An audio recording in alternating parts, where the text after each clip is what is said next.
So we need to discuss the one problem of free-ranging goats, and that is escaping.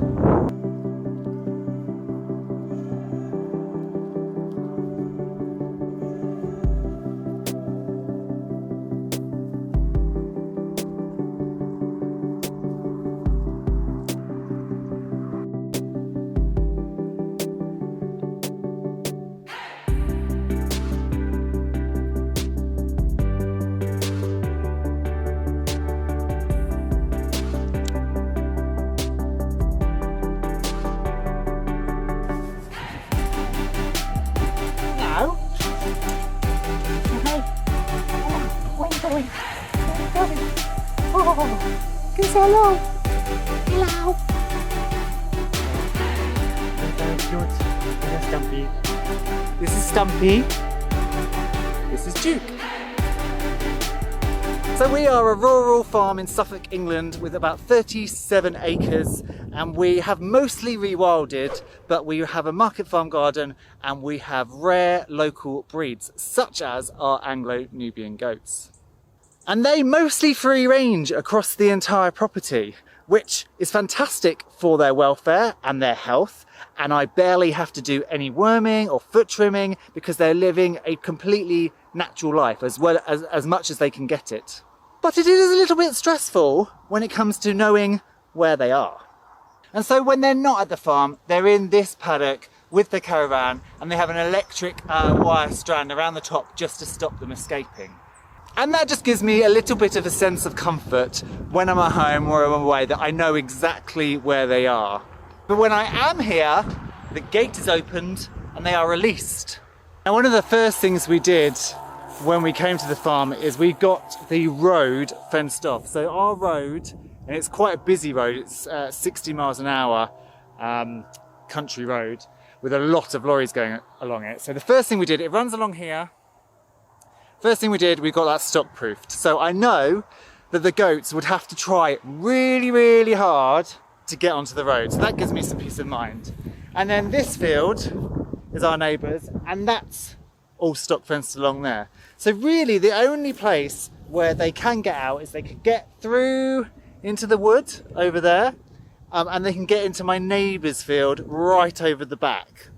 And if you know much about goats, you'll know that they eat what you don't want them to eat, and they go where you don't want them to go.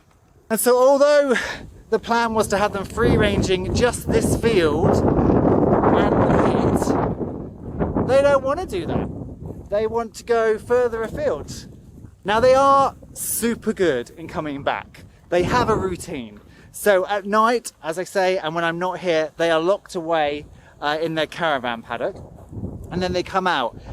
And generally, they come out in the morning and they always come home about 1 to 2 p.m. They always come back and they relax. And then if in the summer, I would be here for longer days because longer hours of daylight. And then they would come out again in the afternoon about 3, and they'd be out till 7, and then they would always come back. So they know where home is, which is great because they're not just going to wander and never come back. But I don't want them going where they're not wanted and where it's not my land. It's not a good standard to set with your animals, and I want them where I know they are supposed to be. And now we're into autumn and coming to winter, there's more of a risk that they will venture further afield because the hedgerows, which are thick in a lot of places and kind of surround my property, they will drop their leaves. And as soon as they drop their leaves, they will show the goats little itty-bitty pathways and passageways through hedges onto other properties and other lovely things to go and nibble. And so I spend a lot of my day halfway through a job, like putting in those garlic or cleaning out chickens, and then thinking, where are the goats? I better go and check. And then I spend a lot of my time doing this.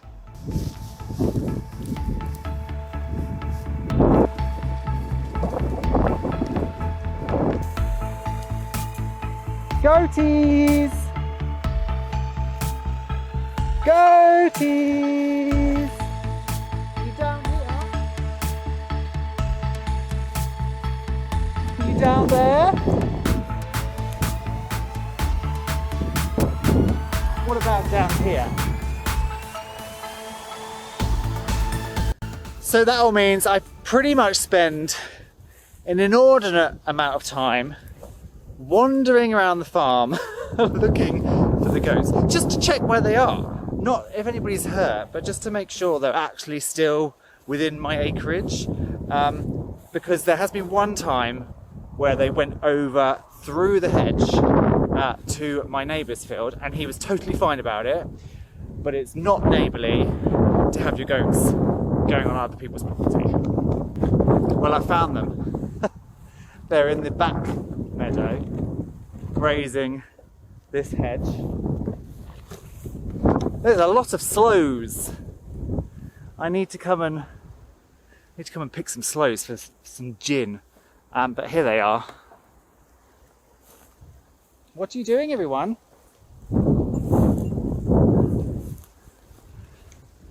They're like, we're just having fun. We're doing what goats do, we're grazing. Or foraging, I should say. Because if you know anything about goats, they don't really graze grass.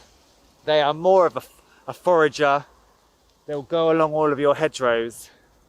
So they have all of this, but they don't want to do that.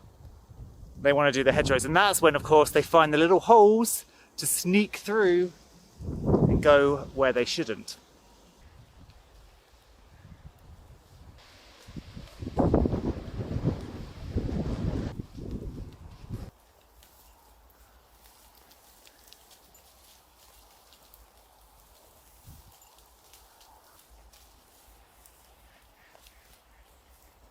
And so what I've realised is I really need a goat tracker or a GPS.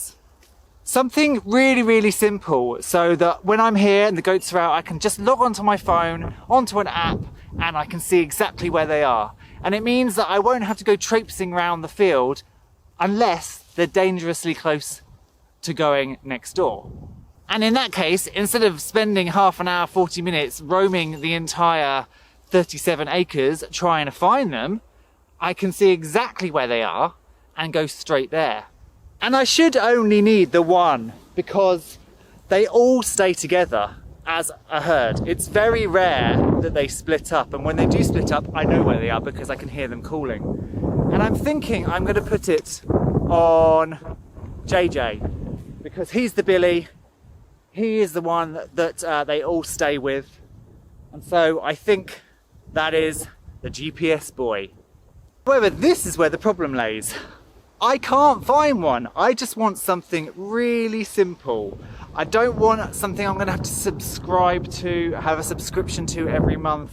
I don't want one of these dog ones where you can set up a perimeter, and then whenever they go outside the perimeter it beeps you. I literally just want something that I can put on a collar, and as I say, I can log in to an app and just see where they are instantly. They are only out when I'm here, so it doesn't need to work miles and miles and miles. It just needs to work across a few acres so I can pinpoint where they are. So if you know of something that might work, please let me know, because it will be a massive time saver for me, and also quite good fun. In my video the other day, in the beginning opening clips, I shared a load of mushrooms with you, and it was because we'd gone for a little forage through our pit, partly just to explore, but partly because on November the 6th we are hosting our very first photography morning. If you are local, tickets are on sale on the website now. They're £10, and you basically come and spend a morning with us with your camera. We'll show you the farm and we'll go and discover the magical world. But we found these mushrooms. Now, I am no fungi expert, but I wanted to take you back and show you a lovely little mushroom that I hadn't realised quite how rare it was. And so hidden away in the deep recesses of the farm, and probably I've never even been to this patch, is this lovely little mushroom here. Now, this mushroom is called a wrinkled peach, and it pretty much looks like those Haribo mushrooms. And they are particularly rare because they grow predominantly on elm trees. Now in the UK we've had elm tree disease, we barely have any elms left, and so you really don't find them around anymore. Now I'm also pretty useless at identifying trees, especially dead trees, so I've no idea whether this is a very old dead elm or another hardwood, of which these mushrooms do grow on. But I love fungi and mushrooms. I think they're magnificent, very interesting, magical things. But to then go home and find that this in particular is a rare mushroom, it's very exciting, because we're about rare, diverse wildlife here, but also flora and fungi. Whew, it's got really windy up here. So there are two easy answers to this. The first is to keep them shut in their smaller paddock. And I'm not going to do that because that's not fair on the animals. I want them to live their best life possible, and that is free ranging. The second is to fence everything. And that is obviously my ideal, but it costs a lot of money. Even if you fence before or you think about fencing, it will cost tens of thousands to stock fence the entire property. Now there is the ultimate dream here, to fence everything and then to let all the animals out and properly rewild. But for now, that simply isn't financially a viable option. And so I will continue my days broken up with 30 minutes, 40 minutes here, trying to find goats.